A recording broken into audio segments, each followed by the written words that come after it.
ঈদ, বিয়ে কিংবা যে কোনো অনুষ্ঠানে সবার পছন্দের শীর্ষে থাকা একটা খাবার হচ্ছে জর্দা পোলাও। সেই মজার রেসিপি নিয়ে আজ আমি চলে এলাম আপনাদের মাঝে।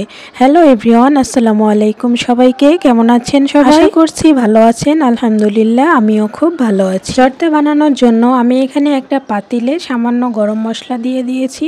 পানিটা গরম হয়ে এলে এবার এখানে সামান্য পরিমাণে জর্দা রং দিয়ে দিচ্ছি। জর্দার রংটা খুব বেশি দেবেন না, না হলে তিতা হয়ে যাবে, সামান্য দিলেই হবে। পানিটা ফুটে আসলে এবার আমি আগে থেকে ভিজিয়ে রেখেছিলাম পোলাওয়ের চাল, সেটা দিয়ে দিচ্ছি।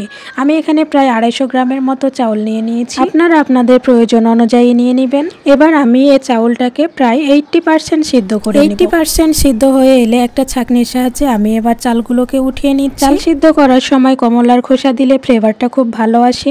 আমার কাছে সেই সময় ছিল না, তাই আমি দেই না। এখানে আমি আরেকটা প্যানে প্রয়োজন মতো চিনি দিয়ে দিচ্ছি। এখানে আমি প্রায় 250 গ্রাম চালের জন্য 200 গ্রাম মতো চিনি দিয়ে দিচ্ছি।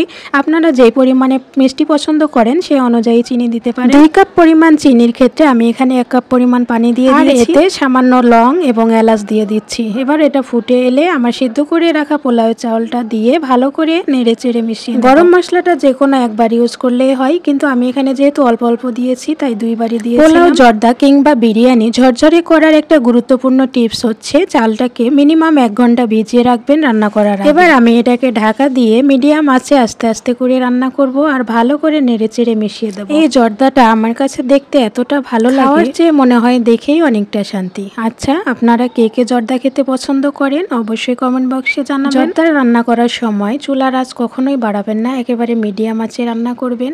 এইবার আমি এখানে কিছু মোরব্বা কেটে দিয়ে দিলাম। এবার এগুলোকে আবারও ভালো করে নেড়েচেড়ে মিশিয়ে নেব। জর্দা রান্নার একটা অন্যতম পার্ট হচ্ছে মোরব্বা। মোরব্বা ছাড়া জর্দা একদমই ভালো লাগে। এই রেসিপিটা আমি ঈদের দিন করেছিলাম, বুঝতেই পারছেন খুব বেশি তাড়াহুড়া ছিল, তাই সেভাবে গুছিয়ে করতে পারিনি, সেজন্য সরি চেয়ে নিচ্ছি। যে কোনো খাবার রান্না করার পরে নিজেকে সার্থক তখনই মনে হয় যখন খাবারটা খেয়ে পরিবারের সদস্যরা খুব বেশি পছন্দ করে এবং খুশি। এই জর্দাটা আমার মনে হয় যারা খুব বেশি মিষ্টি লাভার তাদের জন্য অনেক পছন্দের একটা খাবার হবে, তাই না? আর এটা তৈরি করাও একদমই সহজ, তাই একবার হলেও ট্রাই করে দেখবেন আর অবশ্যই আমাকে কমেন্ট বক্সে জানাবেন কেমন হয়েছে। এই তো আমার জর্দা বানানো একেবারে রেডি। এবার আমি এটাকে আমার পছন্দ অনুযায়ী ডেকোরেশন করে নিচ্ছি।